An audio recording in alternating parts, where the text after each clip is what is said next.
Good afternoon, and welcome to Eversheds Sutherland Webcast, Unclaimed Property in the 21st Century, New Risks, Compliance Trends, and Audit Issues in the Digital Age. If you have any questions during the webcast, please submit them via the Ask the Question text box on your viewing console. CLE credit is approved for this webcast in California, Georgia, New York, Nebraska, and Texas, and is pending in Illinois and Virginia. If you would like to receive CLE credit for this webcast, please download and submit the CLE sign-in sheet and evaluation forms. We will provide you with a confirmation code for you to enter in your sign-in sheet. This webcast is being recorded, and the final version will be posted to the Eversheds Sutherland website within the next week. I will now turn it over to Wilson Barmeyer, partner at Eversheds Sutherland. Hi, good afternoon. This is Wilson Barmeyer from the Unclaimed Property team at Eversheds Sutherland, and together with my colleagues, we welcome you to today's webcast, Unclaimed Property in the 21st Century.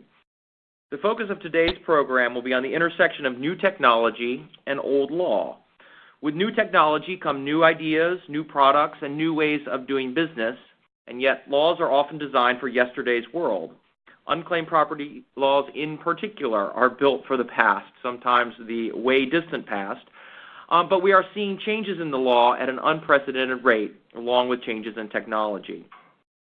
As a result, the uncertainties and risks are only intensifying given the pace of change, and states and their auditors are using unclaimed property law to impose substantive requirements and limitations on products and services in areas that would typically be addressed by other regulators. We'll talk through today some of those products and services and how analog laws can apply in the digital age. A few nuts and bolts have already been mentioned. We are offering CLE credit today. Unfortunately, we're not able to offer CPE credit. To obtain CLE credit, download the forms from the viewing console, and we will be providing a secret code later in the program that you will need to complete your form. If you have questions during the program, please submit them via the Ask a Question box on your viewing console. We expect to have some time for questions at the end or as we go, and if not, we may be able to get back with you on your specific question. Or you can reach out to us following the program. I'd like to introduce my colleagues, have them introduce themselves. Again, I'm Wilson Barmeyer, partner on the Eversheds Sutherland Unclaimed Property team. Hello, my name is Liz Chaw. I'm with the state tax team here at Eversheds Sutherland with a focus on unclaimed property. Hi, I'm Tony Ficarota. I'm an associate in Eversheds Sutherland's Washington, D.C. office. I work with the unclaimed property team and also specialize in privacy and cybersecurity. Hi, I'm John Allen Zappetta. I'm an associate in our New York office, and I focus on unclaimed property and insurance regulatory matters. Thank you, everyone. Quick overview of today's agenda. We're going to start and talk a little bit about how we got here. This is not going to be an Unclaimed Property 101, but we do want to talk through some of the fundamentals relevant to the issues we're going to address in today's program. Then we're going to talk about what we're going to call the gift card question, which has been a significant area of dispute in Escheat law, and it sets the stage for some of the harder questions we're going to discuss later in the program. Then we'll move into the meat of today's program, which we're calling Analog Rules for the Digital World, how new technologies and products intersect with unclaimed property laws from the past. And finally, we'll talk a bit about what we see on the horizon, where things are going in Escheat law and trends. And with that, I'm going to ask Tony to get us started on how did we get here. Sure, thanks, Wilson. And to talk about how we got here, I'm actually going to start with where we are today in the 21st century. Where the unclaimed property laws stand today is that they're used as a source of revenue by the states. And states are increasingly using these laws aggressively to generate revenue. And it's become so aggressive and kind of so outrageous in some cases that holders have begun fighting the application of the unclaimed property laws in courts. And in one recent decision, Temple Inland, the court described the practices of these contingent fee auditors as having shocked the judicial conscience, which was pretty remarkable. And in addition to aggressive tactics by the contingent fee auditors, we're also seeing a broadening of the scope of the application of these unclaimed property laws to an ever-increasing number and types of property. But it wasn't always this way. In fact, unclaimed property laws were originally construed very narrowly. It was a common law doctrine that was applied to keep real property from going to waste if there was no clear heir to the property after the owner died. And in that case, the Crown would step in and take ownership of the property to prevent it from going to waste.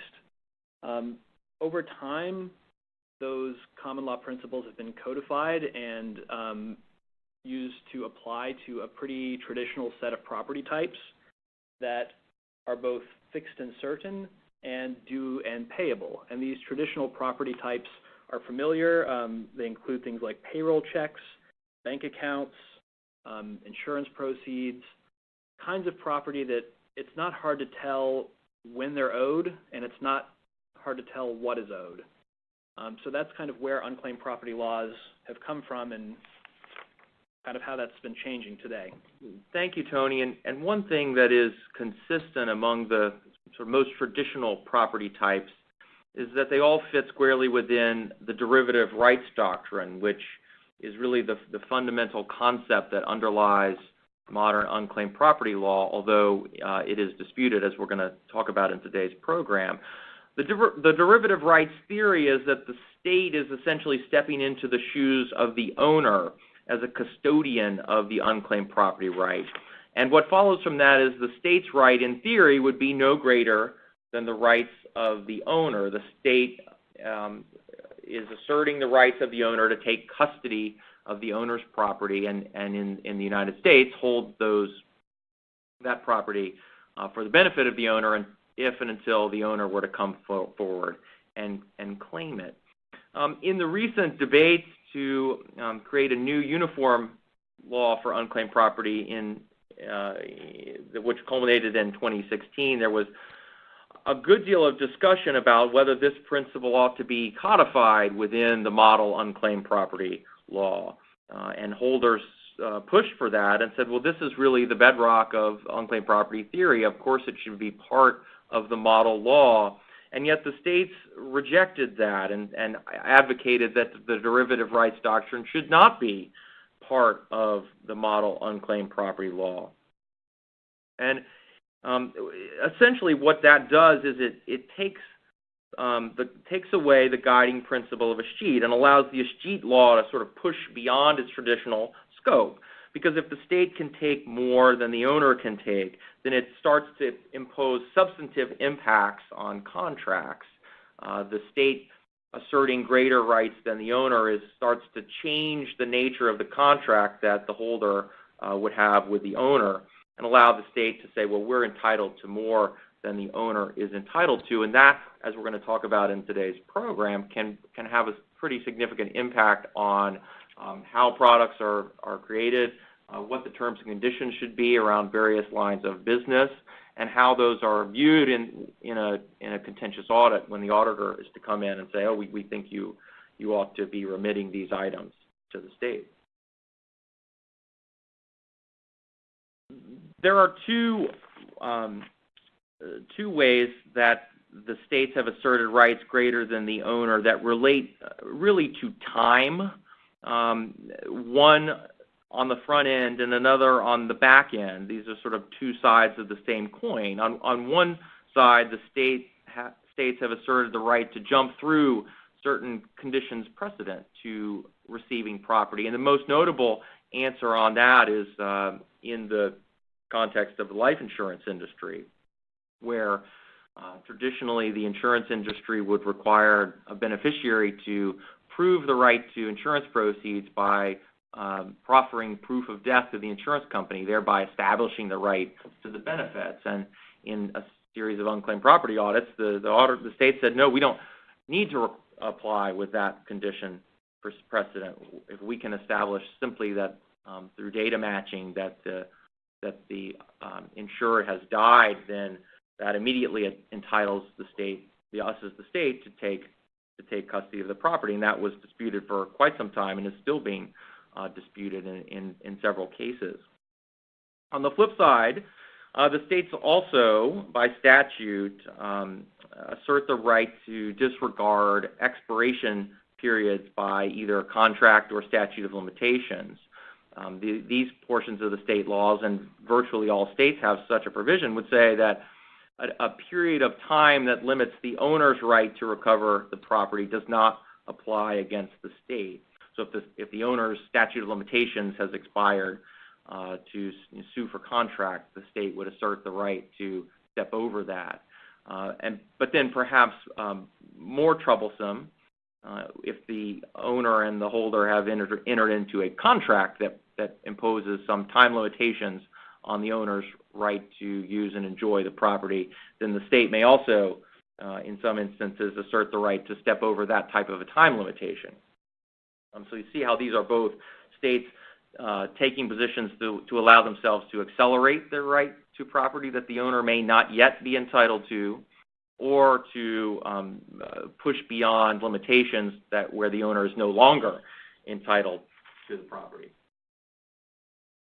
So if we were to say something about the trend this represents, over time the unclaimed property laws, or at least the application of those laws, has moved from the state simply standing in the shoes of the owner and standing there to take custody of property that is fixed, certain, due, and payable, and clearly so. And over time, there's been pressure put on the derivative rights doctrine, as Wilson just discussed, such that the state is going to move beyond what the owner might have a right to. And as we're going to talk about with some of these new property types, it's becoming less clear in some cases when property is fixed, due, certain, and payable. And that's going to be a trend that we'll be seeing more of, I think. Yeah, and certainly a trend that's likely to be disputed as the states continue to assert an ever-broadening scope of their unclaimed property law. We are seeing already and expect to continue to see holders push back. Companies say, no, this is really unreasonable. This is not what the unclaimed property laws were designed to cover. And this is really an area either of contract between us and our customers, or an area of regulation by whatever the substantive business regulation is, and not something where the unclaimed property law should be pushing upstream to impose substantive regulations of contracts and products. We're going to do a quick overview of what we'll call the gift card question, because this is one of the more disputed areas where we've seen states pushing beyond contract rights of owners. The, quote, gift card question, unquote, was how this was characterized in the introduction to the Uniform Act. And although gift cards have been an area of great dispute over the past 10 to 20 years, it is a more fundamental question that really is going to apply, we think, much more broadly in an era of ever-evolving technology and products. And the question involves, when can the state capture more than the owner to require a gift card issuer to escheat in dollars the unredeemed value of a gift card is essentially requiring the company to liquidate a value that for the owner is only redeemable for goods and services or merchandise. And so we have sort of a right to goods and services being liquidated by the state to turn into cash that then would go to the state as unclaimed property. That really changes the fundamental nature of the contract. So we'll talk through some background on gift cards and how this background is relevant to a number of the other areas that we'll look at. John Allen, why don't you give us some background on the gift card variations and questions? Yes, thank you, Wilson. Let's examine the gift card question first in the context of gift cards. So traditional gift cards that we think about, known as closed-loop gift cards, are typically only redeemable for merchandise or services from a single merchant or from a defined set of merchants. And generally, because those closed-loop gift cards are only redeemable for merchandise and services and cannot be redeemable for cash, the position that a closed-loop gift card is subject to unclaimed property reporting is at odds with the derivative rights doctrine. Notwithstanding, many states take the position that closed-loop gift cards are reportable in full or to some extent. And further, note that the new 2016 Uniform Act doesn't take a definitive position on the treatment of closed-loop gift cards and instead leaves it up to the states adopting the act to determine whether to exclude closed-loop gift cards from unclaimed property reporting or to include closed-loop gift cards in unclaimed property reporting. Now, as you'll see on this slide, to add another layer, gift card characteristics can vary significantly, with some gift cards, as we noted, being closed-loop that are redeemable for merchandise and services only. Other gift cards can be open loop, which is to say that they're generally can be used at anywhere that cards may be accepted. Some gift cards may have cash access, and as a result of all these variances, it can have a substantial impact on how a state will treat a gift card for unclaimed property purposes. For example, states are more likely to take the position that a gift card that is subject to unclaimed property reporting if it is open loop or if it provides cash access. So all this is to say that in the gift card space, the treatment of a certain type of gift card can vary significantly on a state-by-state basis, and the treatment of gift cards may vary within each state depending on the content of that gift card. And often the treatment is at odds with the derivative rights doctrine. Thus, from the perspective of planning for when you offer gift cards, the variances have created an environment in which holders must take into account the impact of unclaimed property laws on gift cards. So stepping back, let's look at the priority rules, which are an important factor for unclaimed property planning purposes and were established by the Supreme Court in the case Texas v. New York in 1965. As many of you may know, since as we know this isn't necessarily a 101, the priority rules provide a framework under which a state may take custody of unclaimed property. The first priority state is the state of the last known address of the owner, if it can be determined from the records of the holder. If the last known address of the owner cannot be determined from the records of the holder, then the second priority state takes custody of the property. The second priority state is the state of incorporation or organization of the holder. In the context of traditional closed-loop gift cards, it has commonly been the case that gift card issuers did not have address information about purchasers or owners of gift cards. As a result, any amounts unused on gift cards would be due to a second priority state. And because some states exempt closed-loop gift cards, companies began to establish affiliates in states exempting closed-loop gift cards to issue such gift cards, with the rationale being that since the affiliate is the holder of the closed-loop gift card and is domiciled in a state that exempts reporting of closed-loop gift cards, such gift cards are not subject to unclaimed property reporting. But I think, as Wilson's going to add to here, states have been pushing back on this approach. Yeah, there's been a series of challenges that have gone into litigation about planning for anonymous gift cards. These arise, as John Allen said, because companies that issue gift cards are often able to, if the gift cards are anonymous, can try to choose which state's law applies. So Ohio or Florida law, for example, would exempt gift cards, whereas Delaware, New Jersey law would not. And so the states have often challenged the companies about which state's law should apply. And we've seen, here's a timeline. I'm not going to run through each of the cases, but over the last 5 or 6 years, we've seen a number of pretty significant pieces of litigation over the issue of, which entity is truly the holder, as that may impact which state's law applies, and that's arisen in a number of cases in a number of situations. And there's currently a case in Delaware that's scheduled to go to trial this fall on that issue, and so we'll be watching that going forward. Going forward, though, we see a shift in the business around this issue as companies are learning more about their customers and who their customers are, and somewhat of a change of attitude as to, well, before it was perhaps helpful not to know who your customers were, because then you could try to exempt the breakage through a state unclaimed property law exemption. I think now certainly more of our clients are feeling like it would be helpful to know who their customers are because that data is very valuable for marketing purposes, and that the whole purpose of the gift card program is typically marketing driven. And one thing that is facilitating that is changes in technology, as gift cards are, although still the many gift cards sold as plastic off of a rack in the mall, we are seeing more and more gift cards sold electronically through mobile apps loaded to customer online accounts, different electronic delivery methods that are improving and increasing the data that companies have on their gift card customers. Right, Wilson, and as companies are making this decision, this kind of trade-off where they're gaining some marketing information about their consumers, they're also trading on the risk that they're going to have to escheat some of this breakage.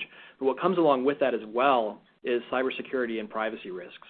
Because if you're collecting more and more personal information about your consumers, then along with that unclaimed property risk, you're getting the risk of having to contend with a 50-state data breach notification regime and other privacy and cybersecurity rules and regulations.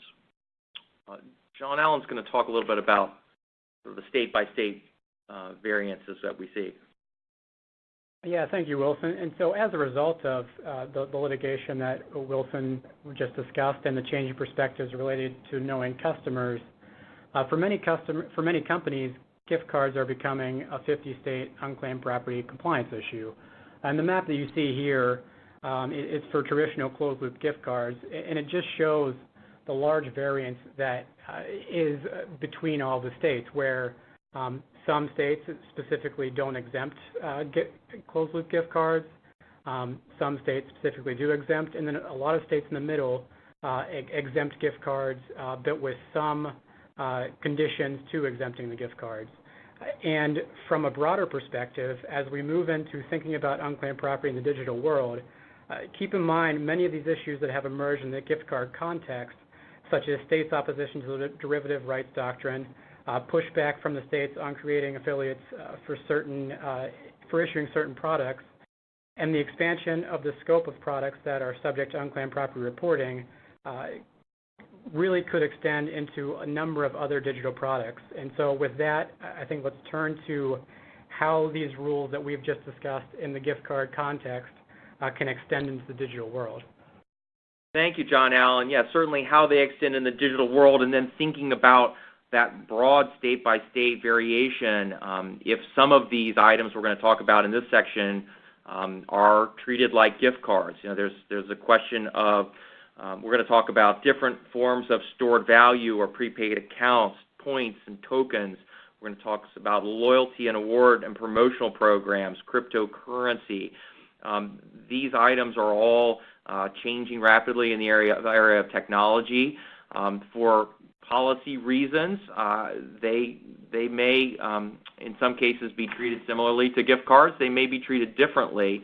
There's certainly questions about what items and under what circumstances would some of these things fall under the gift card portion of the statutes, and then if they don't, then what would the appropriate treatment of them? How do we classify this stuff? Are they even property? If they're not property, then arguably unclaimed property would not apply. And if they are property, are they exempt, or what would the appropriate treatment be? How do we structure our business arrangements given this uncertainty? How do we prepare for and defend when an auditor comes knocking on the door and asks for data about one of our products? Liz, why don't you start us off by talking about stored value more broadly, beyond the context of just gift cards? Sure. Thanks, Wilson. So let's start with stored value cards. We've talked about gift cards so far today to this point, and we want to kind of talk about the nuances between the two, because discussing the differences kind of frames our discussion on how it may create issues in the future for digital equivalents. So first, let's take a look at how stored value cards are defined in the 2016 Uniform Act. So the Uniform Act defines it as a record evidencing a promise made for consideration by the seller or issuer of the record that goods, services, or money will be provided to the owner of the record. On the flip side, the gift card under the Uniform Act is defined as a stored value card, the value of which does not expire, and that may be decreased in value only by redemption for merchandise, goods, or services, and may not be redeemed for or converted into money or otherwise monetized by the issuer. So it seems the distinction they're making between the stored value card and the gift card is drawn based on whether the holder can receive money, alluding to the derivative rights doctrine that Wilson was discussing earlier, that states should not have rights to monetary funds if the owner does not. It's interesting to note that, in contrast, under the definitions of the 1995 Uniform Act, so 21 years earlier, it didn't reference the terms, quote, gift card or, quote, stored value card whatsoever, but it did reference electronic gift certificates. So it illustrates that as the Uniform Acts are developing and catching up to modern times, they are recognizing that they need to include different types of property. And at the same time, if we look at the definition of a stored value card in the Uniform Act, they're trying to use broader terms. So the use of the term record, it's broader, and they're trying to broaden that definition to attempt to capture certain forms of property that may not exist yet when they're drafting the Uniform Act in 2016. So it begs the question whether state unclaimed property laws and the definitions for property types provided will continue to be more broadly defined so that they can continue to capture new types of property that's being created by this quick change in technological updates. Yeah, one comment I have, Liz, on this, I read the definition of stored value card, and it's, a record evidencing a promise. And I believe there's also a pretty broad definition of what a record is. Right. This definition could almost describe any type of contract that exists in the world, and certainly that can't be the right interpretation of what a stored value card is. Suddenly every contract that we have in our business is a stored value card. That doesn't make any sense at all, and sort of illustrates, why this is going to be such a difficult area moving forward. And, in some states, they have tried to narrow it by providing some illustrations of examples of what that record, even if they use that term record, they'll give examples where they try to narrow the scope of it, but that's not the case in every state. So, the danger lies if states are not as precise as other states in giving those limitations on what that record will entail. So let's think about this a little bit in the digital context. What does that mean, and what kind of issues might arise by having these broad definitions underneath the Uniform Act of 2016? It's unclear whether the promise for digital currency could be a stored value card. What happens if you have a purchase agreement for digital currency, and prior to the issuance of the payment in full, does that create a stored value card? What if the digital currency is never issued or never created? Is that a promise for a good under the definition of the Uniform Act, and would that be a stored value card? And then other issues lie where, what if the digital currency is created, but for some reason you're unable to contact the purchaser? Either the person who owns that digital wallet have themselves taken themselves offline, or they're just not able to find which wallet it was supposed to be assigned to.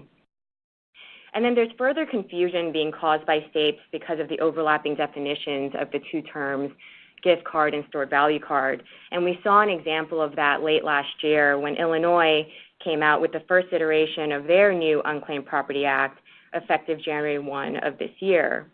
And in that new act, they expressly excluded gift cards, loyalty cards, game-related digital content from property subject to Escheat. However, it didn't exclude gift cards from the definition of stored value cards, and it created a potential conflict as to whether certain gift cards would be subject to Escheat or not. And so they recognized that confusion from the community, and as part of their fiscal year 2018 budget bill, the Illinois legislature introduced a revised definition of gift cards such that a gift card cannot be a stored value card. And notably, the bill also specified that virtual currency is not subject to Escheat. So it's out there, and states are recognizing the need to start to address issues with virtual currency under the context of stored value cards. There's also an increasing urge by states to place restrictions on stored value cards. For example, dormancy fees, expiration dates, and we're seeing that the approach continues to vary state by state. And that may be because the Uniform Act really didn't give great guidance on whether gift cards should be exempt, and states are taking varying approaches on that issue. And so let's take a quick look at just two cases, same taxpayer, in two different jurisdictions that kind of highlight an issue or case that can arise because the definition may not be clear as to whether a certain type of property would qualify as either a stored value card or a gift card. So one was in California in 2016, and one was in New Jersey for 2017 for Bed Bath & Beyond, and the respective state courts both determined that Bed Bath & Beyond's merchandise return certificates were not property subject to escheat under the respective state UP laws for those years at issue. And both cases looked at what type of property the merchandise return certificates were, because the holding turned on the property type with regard to whether they would be subject to UP laws in those states. In California, the UP laws did not apply to gift certificates, so the issue is whether the merchandise return certificate qualified as a gift certificate. In New Jersey, stored value cards were not subject to escheat until 2010, and subsequent to 2010, only escheatable up to 60% of their face value. So specifically, before 2010, the term property was defined to include credit memoranda, and subsequent to 2010, it specifically includes stored value cards. So the arguments for before 2010 and after 2010 were different by the taxpayer. Before 2010, they had to argue that the store credits were not redeemable for cash and not within the scope of property subject to escheat. Post-2010, they're stored value cards. Even though they're not redeemable for cash, they are subject to escheat, but only 60% of the value is subject to escheat. And one of the factors that the courts found determinative was that the merchandise return or store credits could not be redeemed for intangible property, in other words, cash. So they were only able to be redeemed for merchandise, tangible property, and so the case supports the derivative rights doctrine that the state can only have rights to the extent that the owner had rights. And following this case, we saw New Jersey propose new unclaimed property regulations to clarify the application of these laws to stored value cards. And the regulation explains the exemption for reporting stored value cards prior to the effective date of the current act in 2010. It also made the distinction between closed-loop stored value cards that are redeemable for merchandise and services. Only 60% of the value of the unused balance is subject to escheat, while the full value of open-loop cards issued by banks or other financial institutions are subject to escheat after a 5-year dormancy period. So, consistent with some trends we're seeing in other states, the proposed regulation also does not allow any dormancy charges or fees, unclaimed property charges or fees, or any inactivity charges or fees. And I think this Bed Bath & Beyond case is also analogous to some issues that we're seeing for game-related digital content, which we'll turn back to John Allen for. Thanks, Liz. As you noted, the Bed Bath & Beyond cases are important to think about in the context of products that are only redeemable for goods and services, and also as a reminder that holders need to be aware of the rapidly changing application of unclaimed property statutes for digital products, with one such digital product being game-related digital content. The 2016 Uniform Act excludes game-related digital content from the definition of property, and as a result, game-related digital content is not reportable under the 2016 Uniform Act. So what is game-related digital content under the Act?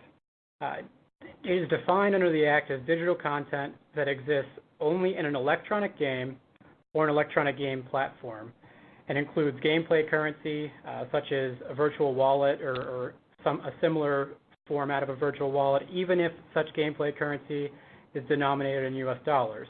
The term also includes digital codes and items such as points, gems, tokens, or other similar types of in-game content, as long as it is for use or redemption only within the game or game platform, or within another electronic game or electronic game platform.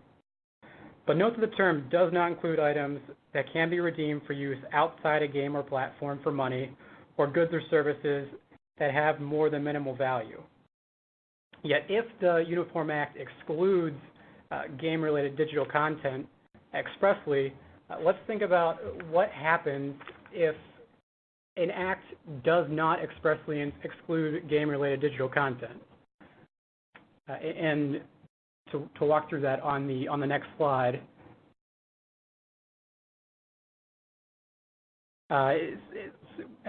so the Uniform Act makes clear that game-related digital content is excluded, yet most states have not yet enacted the 2016 Uniform Act, and even some that have recently revised their statutes do not address game-related digital content. For example, while Delaware recently amended their unclaimed property statute, they did not address game-related digital content. So what does that mean for game-related digital content in Delaware and other states that have not addressed it? While interested parties sought to exclude game-related digital content to confirm that it's not escheatable, states may take the position that in the absence of an exclusion, game-related digital content falls under a state's catch-all provision or some other unclaimed property provision. Further, similar to gift cards, states may argue that they have the power to liquidate an owner's claim where the underlying transactions were limited to merchandise and services, and they can monetize the unclaimed amount even when the property is in a virtual wallet or is denominated in points. In fact, NALPA, which is the National Association of Unclaimed Property Administrators, has taken a position that points should be escheatable as the dollar equivalent, as an equivalent dollar amount based on information related to the agreement that the owner entered into with the company that issued the points. Also, the positions taken by states on game-related content could vary based on the characteristics of the content. For example, states may take more aggressive positions on certain virtual wallets depending on whether, for example, there is a clear dollar denomination or for the scope of which the wallet can be used. And again, similar to gift cards, we expect the treatment of game-related content to vary significantly on a state-by-state basis. From a compliance perspective, to the extent that states attempt to claim game-related digital content but do not have a statute that expressly authorizes them to do so, holders will want to keep track of the law as it continues to develop, and where states have not enacted these statutes, holders should keep in mind the derivative rights doctrine and any defenses that they may have based on that and the Bed Bath & Beyond cases. And with that, Wilson, would you like to turn to some similar considerations related to loyalty, award, and promotional programs? Yeah, loyalty, award, and promotional programs is a big potential area. It's a billion-dollar space with many variations, types, many companies, many industries doing many different things. Because it's loyalty and not something that someone has purchased. I think conceptually it would be the kind of thing that would be beyond sort of traditional unclaimed property law, and yet it's an area that we are seeing as a potential risk issue, and it's something that has found its way in some form into the new Uniform Act, and it's something that states are talking about. So it's a potential risk area, and particularly for loyalty programs if there is an ability to get cash. And that's an issue because I think cash is what customers often want. So we are seeing sort of a tension there, at least as concerns Escheat law, where redeemable for cash is something that it would increase Escheat risk, and yet it's also something that many customers want and can be an aspect of a very successful loyalty program. Most state laws, the vast majority of state laws, are completely silent on loyalty programs. If they're mentioned at all, sometimes they're mentioned in the context of gift cards, or mentioned certainly in state consumer laws, but not specifically unclaimed property laws. There's a few states that address them specifically. And again, the unclaimed property risk is something to be considered in setting up these programs, because the unclaimed property treatment, if the company does not want to have a loyalty program route to Escheat, that risk can be mitigated in the way the program is designed and the terms and conditions and other aspects of the program. In terms of specific legal developments, there is a specific provision in the new Uniform Act about loyalty cards, which pretty broadly defines them and then exempts them, except if they are redeemable for money or can be otherwise monetized by the issuer. So again, we see, at least within the Uniform Act, that distinction between loyalty programs generally versus loyalty programs that are redeemable for cash. We'll see if that becomes a trend in state laws. A number of states have already adopted this provision, so there are a handful of states that have now made that distinction official in their statutes. But we expect there to be developments that could go in different directions. States may take different approaches, and just sort of right now as we sit here today, there are 2 states that are proposing to go in very, very different directions.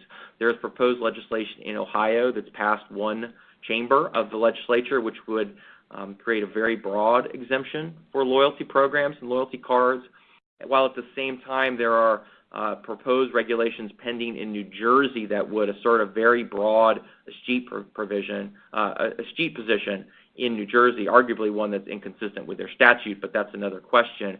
But the New Jersey proposed regulations, by their terms, would require Escheat if there was any consideration, where consideration is defined extremely broadly, to include really a broad range of customer interactions, making a purchase or involving with the company in some way. So that is a very broad Escheat position that New Jersey is considering taking around loyalty programs. And this is an area where the law really is uncertain, and we expect a lot of sort of developments, both by statute, by regulation, in audit, potentially disputes, going forward the next 3, 5, 7, 10 years. Tony, why don't you talk about cryptocurrencies for us? Sure. So cryptocurrencies, I feel like we couldn't have a webinar or a webcast that had the words 21st century and digital in it and we didn't address cryptocurrency. But there actually are some very interesting unclaimed property issues that are raised in this context. So first of all, what are cryptocurrencies? Cryptocurrencies are a media of exchange that exist on what's called a distributed ledger. Okay, great. So is that property? I think it's going to depend on who you ask, and there are a number of regulators right now that are contending with this issue. There's been some attention paid to this issue by the U.S. Securities and Exchange Commission. I think earlier this year and last year they were tending toward the position that an initial coin offering, where a company is offering a cryptocurrency to the public for the first time, could be considered an unregistered offering of securities. They have developed a more nuanced position now, where they're now saying that if you are exchanging an existing cryptocurrency, but that it's not tied to making some kind of capital investment in the company, well, in that case, you're probably not a security. In addition to the SEC, you also have the Commodities Future Trading Commission, the CFTC, has asserted its authority to regulate cryptocurrency as a commodity. And now also in the 2016 Uniform Act, and states that have adopted it, or at least have adopted this provision, are saying that cryptocurrency are what they're defining as, quote, virtual currency. And so it's a kind of property that a state could take custody of. So what it is distributed ledger technology, but how the regulators are going to treat it is still very much up in the air. Tony, thanks. The dormancy period has not yet run on a lot of those new tokens and currencies. So we'll have to see and keep on top of how the law in that area develops. Moving forward, so we have one of our most exciting parts of the program now, which is when I announced the CLE code. The CLE code is going to be virtual wallet. So if you are applying for CLE credit, either through us or through your state, you will need the code virtual wallet to verify that you've attended today's program. Let's talk a little bit about what's on the horizon in our final segment of today's program. Liz, talk a little bit about some of the trends we're seeing in the developments in the law. Sure. We've all referenced the 2016 Uniform Act a lot in the various areas and different types of property.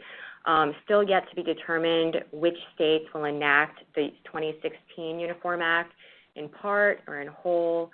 changes to definitions by state on a state-by-state basis, and the types of property subject to Escheat continue to change. So important to keep monitoring that, because as we saw in the Bed Bath & Beyond case, can have a pretty substantial impact on compliance issues and determining whether that property type is subject to that state's UP compliance requirements. And so far, already we are seeing certain states enacting the 2016 Uniform Act in part or in whole. Some states are like Delaware, Illinois, Tennessee, Utah, Kentucky. And some states, they haven't enacted them yet, but they have proposed legislation or regulations to clarify their position with regard to the Uniform Act. So very important to stay on top of these proposed legislations. They often have open public comment periods.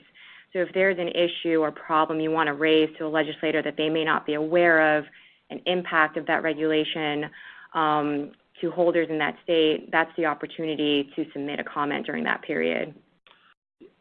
Thank you, Liz. Yeah, another half dozen states or so last year and this year introduced bills that would really be a wholesale replacement of their existing statute with the new act. But in addition, we're seeing legislation all over the country on particular issues. Right. Just last week, Pennsylvania passed a new bill on securities. There have been other single-issue bills. We mentioned some loyalty-related programs earlier. So a really rapid era of change in the law on unclaimed property ongoing. Looking specifically at the 2016 Uniform Act, we have some good things. Certainly, there's a broader coverage of issues. Increased certainty is generally good for business. We know what we need to do. We know what we need to do to comply. That's very helpful. But quite a few other things that are unhelpful, many of which are carryovers from existing law in many states, so not necessarily a step backwards, but things that we were hoping to change going forward. Right. So, there is no express adoption of the derivative rights doctrine, as we've alluded to multiple times during this presentation. But it's interesting, shadows of it are indirectly in the Act's language. They just refuse to expressly state that they adopt it or give their stamp of approval. Another thing that's harmful to holders is that the use of contingency fee auditors is being permitted. And it creates really a struggle for holders under multiple state audits that have to deal with multiple contingency fee auditors, not just one company that will come for one state. You often have 2 or 3 different states being signed on by the various states that you have to deal with that might have a different of approach, a different timeline. So it really makes it very cumbersome to comply with under such extensive audits. No business-to-business or de minimis exemption, no exclusion for foreign-owned property, and then what Wilson talked about earlier, the contractual anti-limitations provision. And one thing that can be, I think, particularly surprising about this act is there is a retroactive transitional provision which says that if it's enacted unchanged in the states, that the provisions of the new Uniform Act would apply retroactively.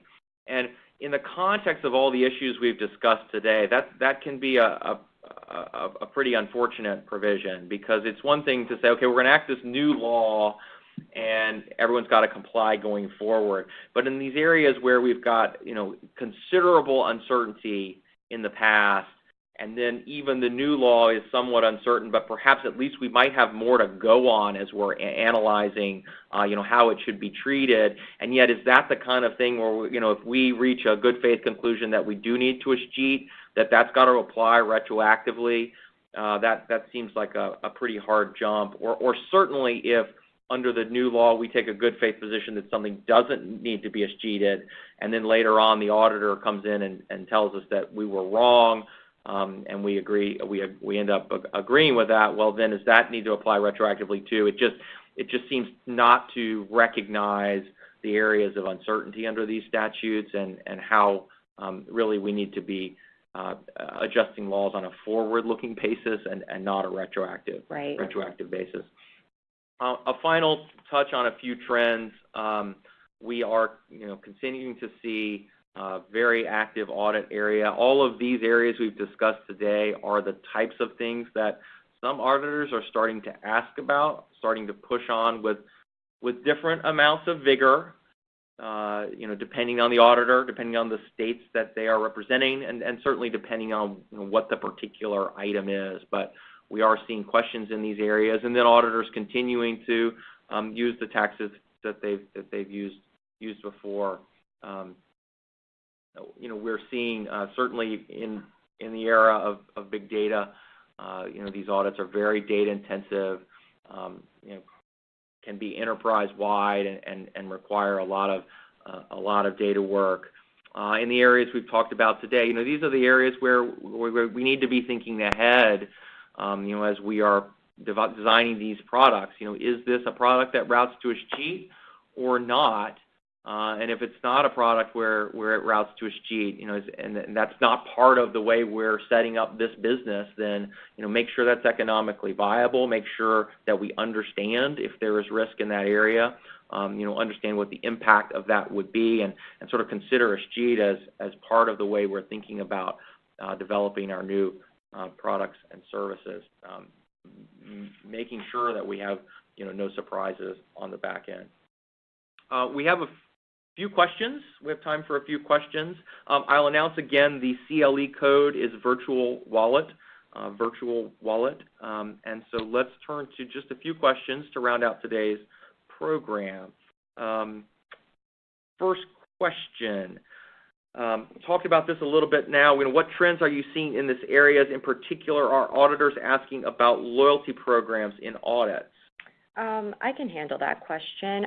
So I think that, yes, the answer is yes. Auditors are asking about items such as loyalty programs.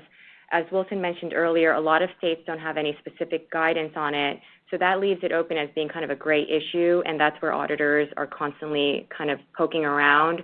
Even if they're coming to you for a different area of property, they'll kind of pick it up if they see that you have a loyalty program.